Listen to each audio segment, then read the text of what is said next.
Step 12, having had a spiritual awakening. As the result of these steps, we try to carry this message to alcoholics and to practice these principles in all our affairs. A spiritual awakening versus a spiritual experience. We can have many experiences and we can even have many awakenings, but I believe that awakening is different than experience. The definition I found for spiritual awakening is the coming back to yourself and who you truly are. Awareness of a new reality that is permanent.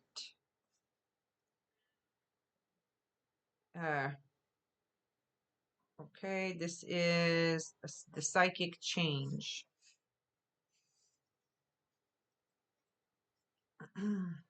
Page 106, spiritual awakening. This is what we're trying to achieve. We want spiritual awakening that will give us long-term, contented, sober, useful life.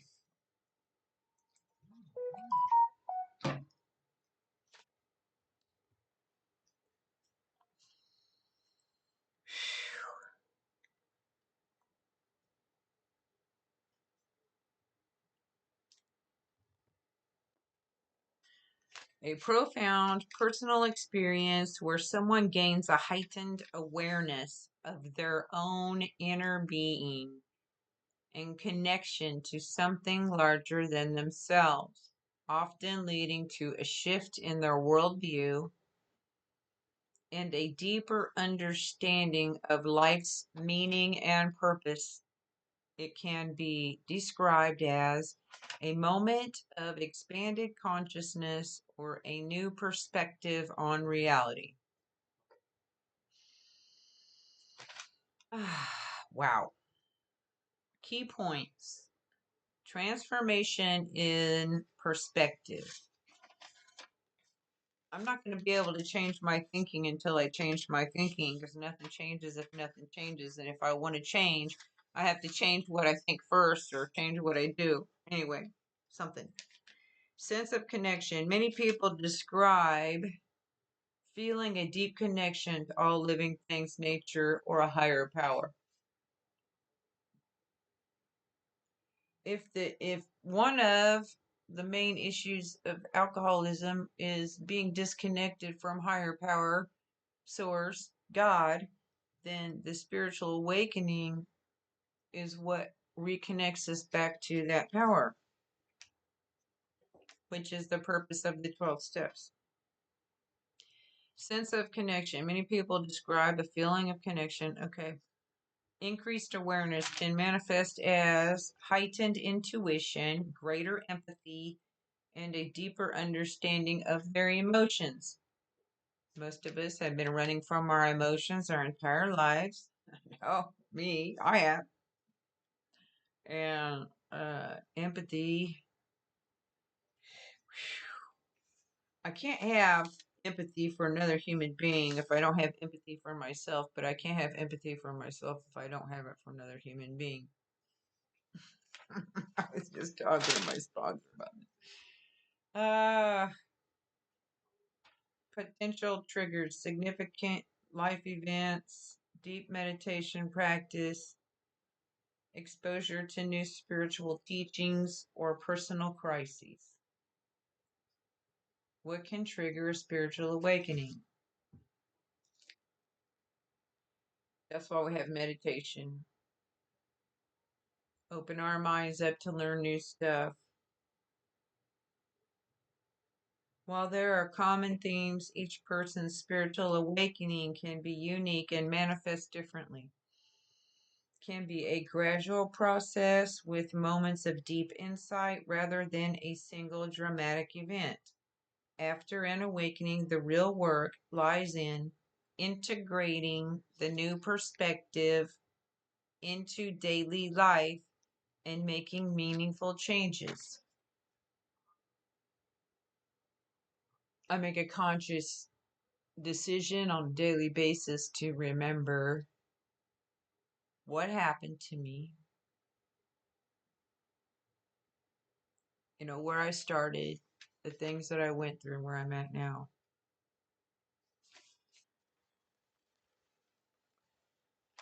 Okay, so the service is a principle, spiritual principle of step 12. There's nothing more gratifying than giving back and not looking for something in return. When you can be of service and see the change in somebody else, this comes from a guy named Jason Waller online, and I really liked it. When you can be of service and see the change in somebody else, creating one big, beautiful recovery chain of service and love. I believe that if you're not happy, you're not serving others. We're built to serve. It's in our nature to want to help others. According to research, there's science to it all. Serving others affects the same part of our brains as food and sex. Joy of living. Oh my goodness, that's a different one. Okay, so that's what I got on that. The joy of living. The joy of living is the theme of AA's 12 step, and action is its keyword. Is the law of giving. So the law of giving is you give in order to receive, but you have to give without expecting anything back. Psychologists consider joy to be a core human emotion. Now, that's something that was missing in my life while I was drinking. And it often arises from a deeper sense of connection and fulfillment. Unlike happiness, which can be a temporary reaction to a good situation, joy can be more multidimensional. May also refer to a 1905 work by Henry Matisse. Your joy de vivre is your delight in simply living your life. Joy of living in French is frequently used by English speakers. So the phrase joy of living most likely came from this French guy, Henry Matisse.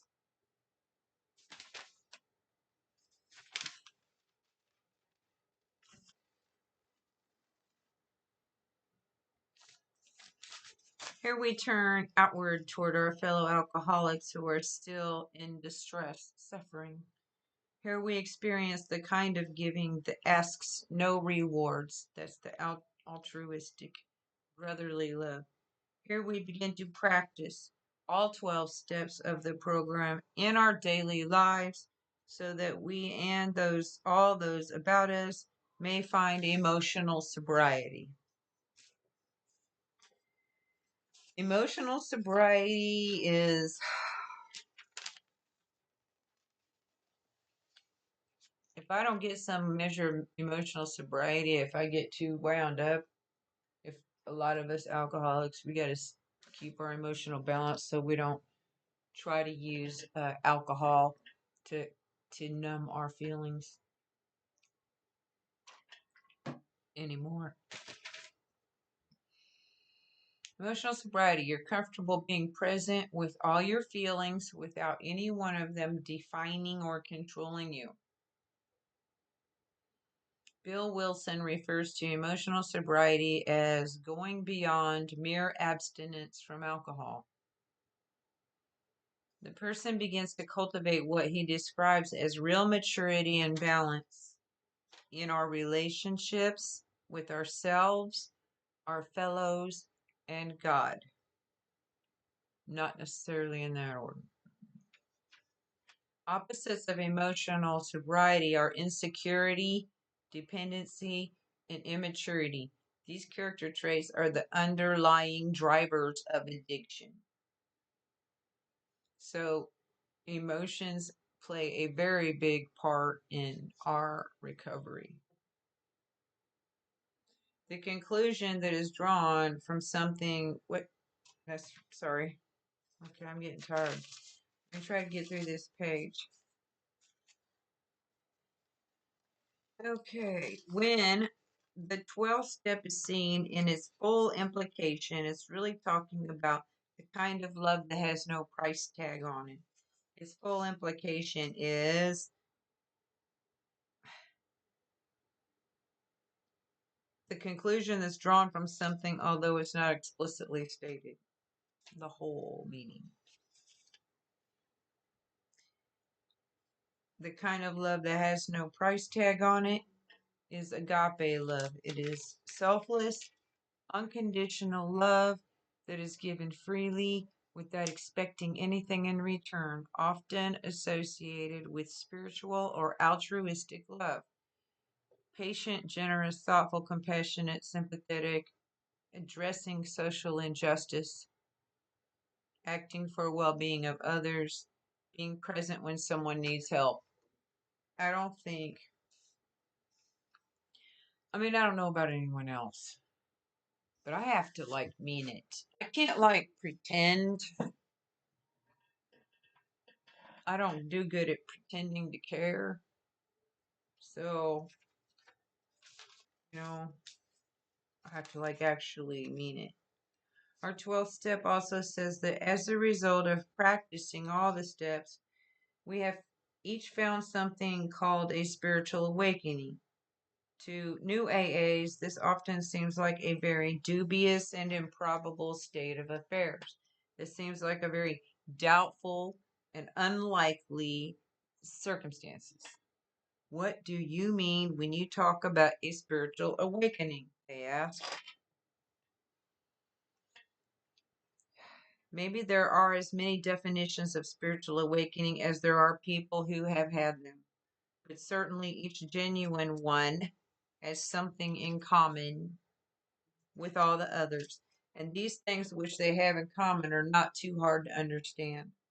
When a man or a woman has a spiritual awakening, the most important meaning of it is that he has now become able to do, feel, and believe that which he could not do before on his unaided strength and resources alone.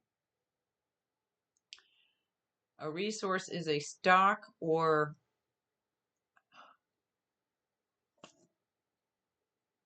something of money, material, staff, and other assets that can be drawn on by a person or organization in order to function effectively.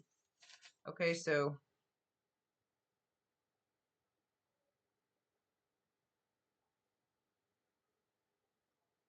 able to do, feel, and believe what I couldn't do before alone on my own spiritual resources, on my own spiritual, mental, emotional, physical, whatever resources without God, basically. He has been granted a gift which amounts to a new state of consciousness and being, a new state of awareness, and a new life, a new existence. He has been set on a path which tells him he is really going somewhere, that life is not a dead end, not something to be endured or mastered.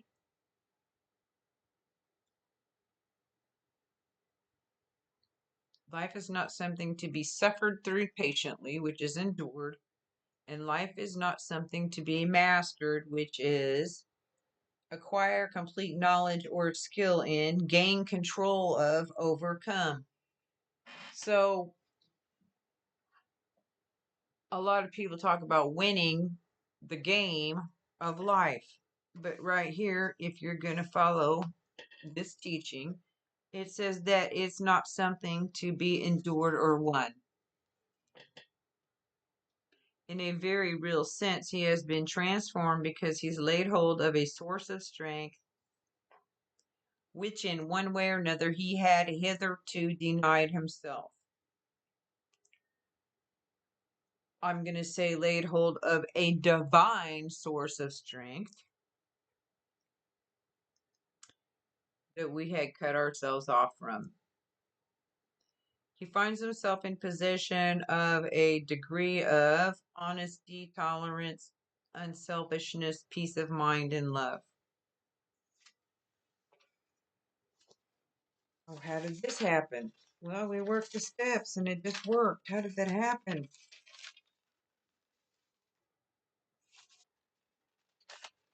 No, give sponsor, work the steps. Okay, honesty, tolerance, unselfishness, peace of mind. Honesty is a moral virtue that involves being truthful, sincere, and trustworthy. It is also characterized by the absence of lying, cheating, and stealing. It is a strength that falls under the virtue of courage, which also includes bravery, perseverance, and zest.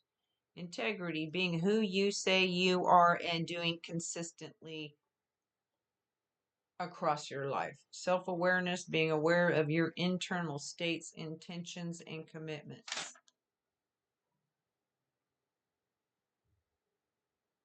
What? Well, okay, I guess I don't have all that. Okay, of which he had thought himself quite incapable.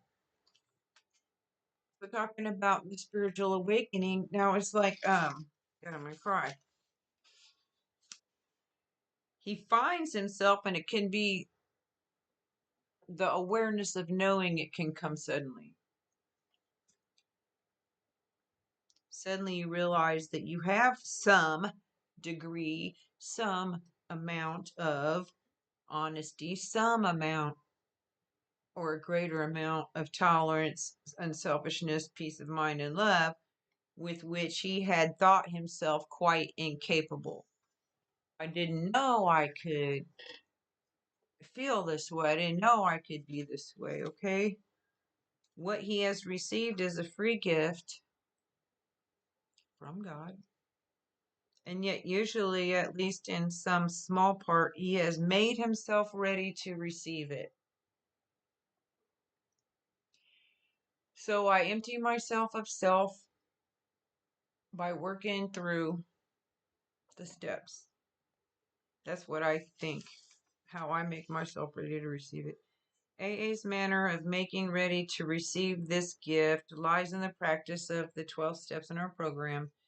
So let's consider briefly what we've been trying to do up to this point. Step one showed us that an amazing paradox. We found that we were totally unable to be rid of the alcohol obsession until we first admitted we were powerless over it. Okay, so you get the power from being powerless. In step two, we saw that since we could not restore ourselves to sanity, some higher power must necessarily do so if we were to survive. We want to live. Okay, now we have to. If you want to live, I mean, I want to live. I need to.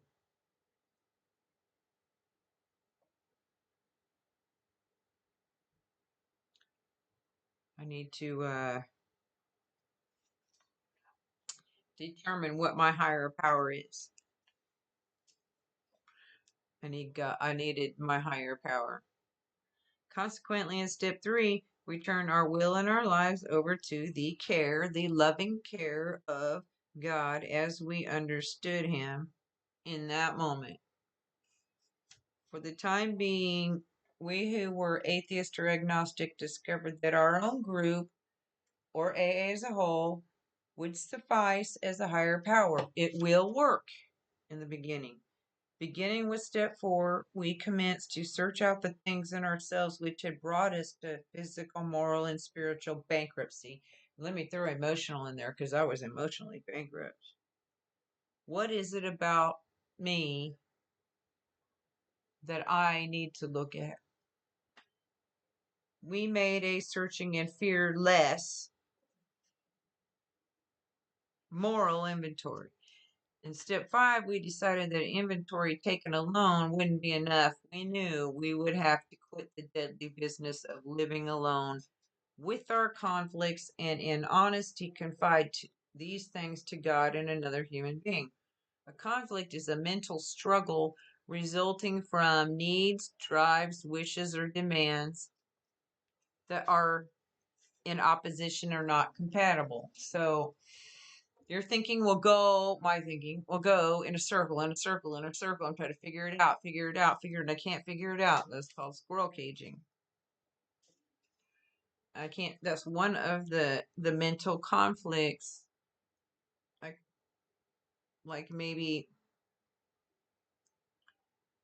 two conflicting things.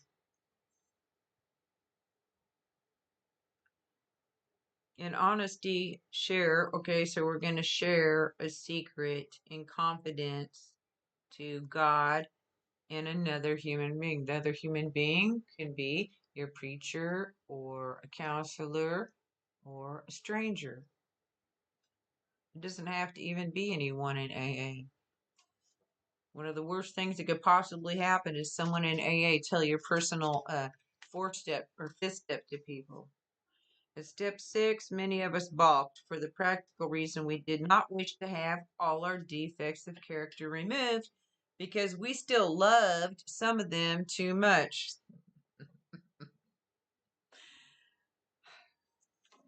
Spiteful, vindictive, like I mean, I was a really big complainer. I enjoyed complaining. Yet we knew we had to make a settlement with the fundamental principle of step 6. So we decided that while we still had some flaws of character that we could not yet relinquish, we ought nevertheless to quit our stubborn and rebellious hanging on to them. We said to ourselves, this I cannot do today, perhaps, but I can stop crying out, no, never. Can never say never. Then in step 7, we humbly ask God to remove our shortcomings, such as He could or would, under the conditions of the day we ask. So every day that's going to change. In step 8, we continued our house cleaning. We saw that we were not only in conflict with ourselves, but also with people and situations in the world in which we live. We had to begin to make our peace. And so we listed the people we'd harmed. Make our peace means to end a disagreement or argument with someone, often by apologizing. To stop fighting and disagreeing and start working and living together happily. We cease fighting everything and everyone. And we became willing to set things right. We followed this up in step 9 by making direct demands to those concerned, except when it would injure them or other people, you being also other people. By this time, at step 10, we had begun to get a basis for daily living, and we keenly realized we need to continue taking personal inventory, and that when we were in the wrong, we ought to admit it promptly. Okay, so keenly. We intensely realized that we have to continue. So you're going to make a decision if you want to continue. If I don't continue my recovery, if I don't continue working, if I don't continue studying, if I don't continue my therapy, if I don't continue looking at me and my issues, and then I know what happens to me. I already know I'll go back out and get drunk again. So we keenly realize we need to continue taking personal inventory, and that when we were in the wrong, we ought to confess it immediately as much as possible.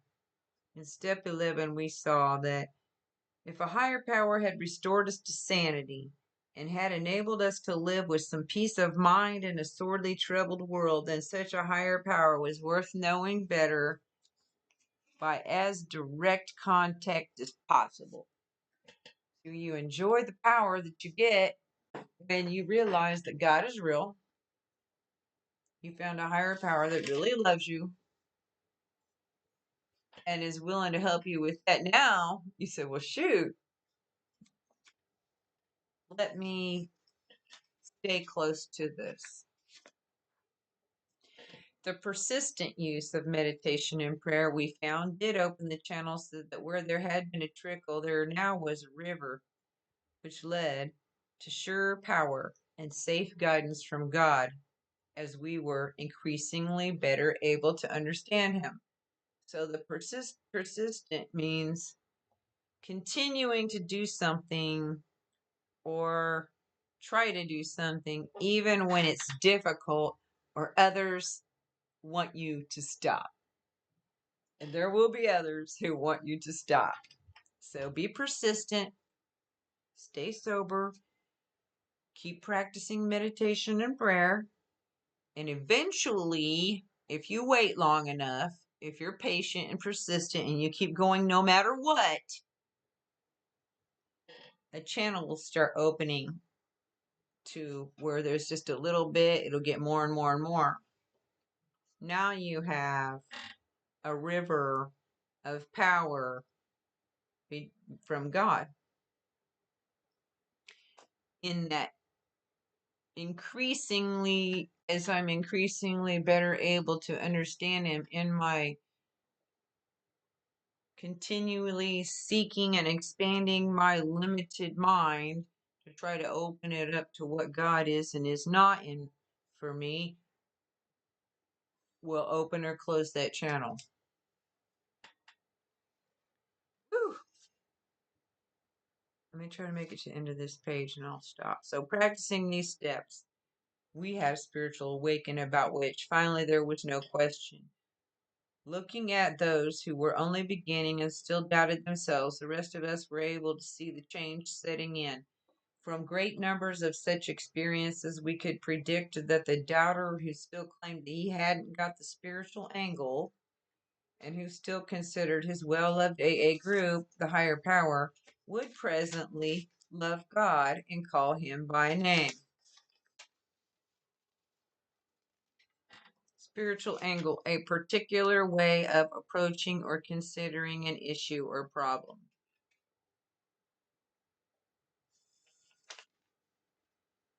Somebody else is going to see it in you before you see it in yourself. So then when we call God by name, we don't have to call Him HP or higher power or the source. You know, we can like narrow that down to a name if you want. I think the closer relationship that I have to the God of my understanding, the more power I get in my life. Make sure I handle this power correctly. Now, what about the rest of the 12 step? The wonderful energy it releases and the eager action by which it carries our message to the next suffering alcoholic, and which finally translates the 12 steps into action upon all our affairs, is the payoff. The magnificent reality of Alcoholics Anonymous. It's the good outcome. You know, it's a very good. Wow. Even the newest of newcomers finds undreamed rewards as he tries to help his brother alcoholic, the one who is even blinder than he. This is indeed the kind of giving that actually demands nothing. He does not expect his brother sufferer to pay him or even to love him.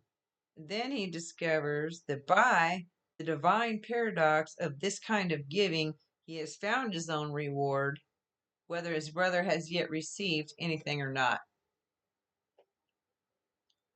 What's the reward? You know, get lots of rewards. Unimaginable, undreamed of.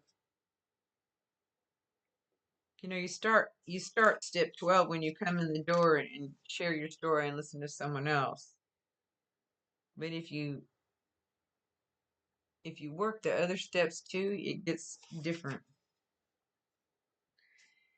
A divine paradox is a paradox that defies human reasoning. It can refer to the idea that people who reject God will eventually be unhappy, while those who follow Him will find joy. To be great, one must learn to be humble and to seek the fulfillment of others. I don't know where I got this from. Probably AI. The truth and pain that one tries to avoid can lead to freedom from lies that cause suffering. Okay, this is divine paradoxes. To reject God, you'll be unhappy. To accept God, okay, to be great, you have to be humble. Truth and pain that are avoided will cause suffering. Also, a theme in the scriptures where apparent contradictions can reveal divine truths. These truths can help people understand the nature of reality, their relationship with God, and the principles of free agency, atonement, and eternal life. Uh, if you don't like the word God, just use good, orderly direction. But if God drives you out of AA, alcohol will drive you back in. Uh, come on, almost done. And then, okay, his own character may still be gravely defective.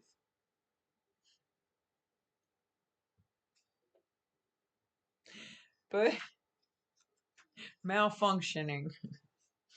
But he somehow knows that God has enabled him to make a mighty beginning, and he senses that he stands at the edge of new mysteries, joys, and experiences of which he had never even dreamed.